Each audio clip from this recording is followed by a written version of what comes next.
I'd like to also give it up for my PIC, that's partner in comedy, Dustin, once again. Speaking of furries, I recently got really drunk and watched a My Little Pony documentary on Netflix. Other than my wedding, it was the best 2 hours of my life. It was specifically about the adult male fan base for My Little Pony, otherwise known as the Bronies. And man, did it start off strong. It really did not let me down. A friend told me to watch it, and I was not disappointed. Immediately, it introduces this one kid, and he's been keeping the fact that he's a brony a secret from his family, and so it comes out, and he's from a very, very right-wing, very kind of, I don't want to say closed-minded. That doesn't, but they're not really as open to new ideas as some families are. And he's like, I'm gonna tell my dad today. I don't know what he's gonna think. I don't want him to like disown me or anything. And like the dad's just like he tells the kid, or he tells the dad, and the dad's just like, oh, thank God. For the longest time, we just thought you were gay. And I mean, I gotta hand it to that kid, because it's gotta be really hard coming out of the stable like that. I mean, it introduced this other kid who, he was the type of kid who has long hair and a fedora. More power to him, if he can pull it off.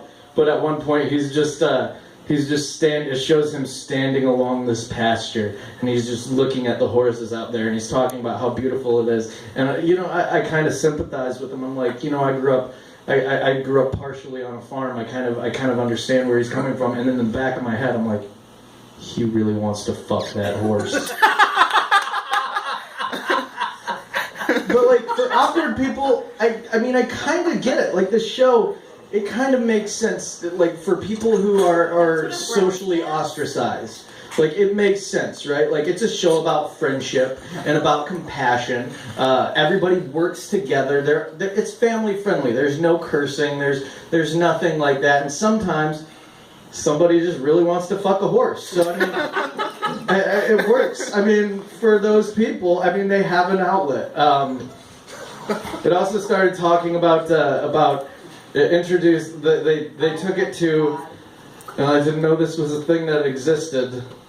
And now I'm so glad that it does, because they introduced the idea of pony conventions for My Little Pony fans, right? And one of the things they introduced is they have performances by the biggest pony musicians, is what they call them, which to me, I always thought that was just when you asked a horse its age, and it was just like... So, I mean, it is what it is. Like I said, you won't be disappointed. You can find it. I don't think it's on Netflix anymore. Watch that shit. Get drunk first. It's great. Let's get one of my bad one-liners out of the way. Just throw this out there because why not? Crowd's dwindling. So I'm actually having kind of a rough time now. I don't have a car. My car broke down about a year ago, and I didn't have the money to get it fixed, and so like I had to get rid of it. I found something I like at Bob Evans, which is where old people go to die. And I mean, I went to the store the other day for virgin olive oil, and they were out, so I had to get the promiscuous kind instead. Wow. Usually in like rooms full of people, that just gets dead silence, or like groans or boos. I'm like, all right, people are drunk enough, I guess. That's cool. I really do love Rubbles, though. It does always kind of seem like the kidnapper's basement, though. I always kind of expect to see people, like, from their milk cartons and be like, oh, you were a lost child once, cool. I think we should bring back milk cartons, honestly. They're better for the environment, right? They take up less space. and it probably helped my family find my little brother. So, I mean, there are pluses. Okay, I also kind of wonder. I wonder about the kidnappers themselves, right? That not all of them must be two-dimensional. Like there has to be some kidnapper that wants to kind of explore the bigger things in life, right? Which kind of leads me to another question. Do you think there's like an awkward silence in the kidnapping van? Like you just pick up a kid from school and just like have them duct taped in the back and you're just like, so Billy, how are your grades? I can't hear you. You'll have to speak up with the gag in your mouth. You're not really getting through. I do get a little nervous on stage though sometimes. Still, I've been doing this for about 3-4 years, and I still get a little bit of stage fright. I'm not gonna lie. Mostly because I was a creative writing major, and I do comedy. So I mean, thankfully, I only had to disappoint one of my parents. Yes. Call back.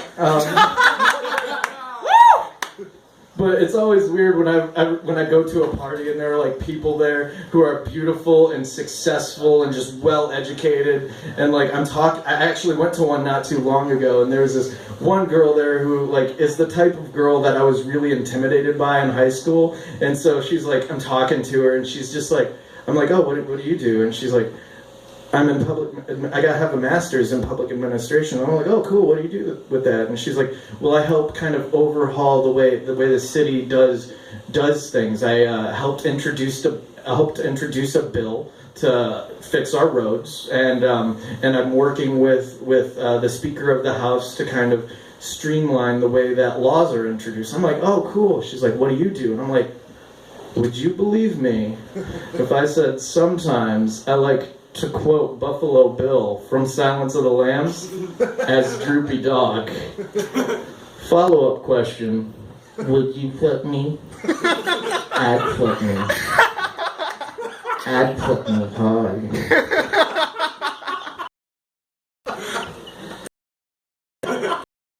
Something I'm a little passionate about. Which it seems weird for me to be passionate about this now since it's been made a law. So I don't know where you stand on gay marriage, okay?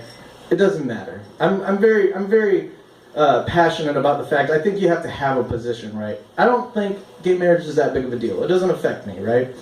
But, like, I think a lot of people think of it like you can catch the gay, which I don't think that's how it works. I mean, I've been to science classes, that's not how it works. But, like, wouldn't it be an amazing place if it did work that way? And like you're married man like 20 years and it's like you wake up and you're just like and your wife's like, oh hey honey, good morning. He's like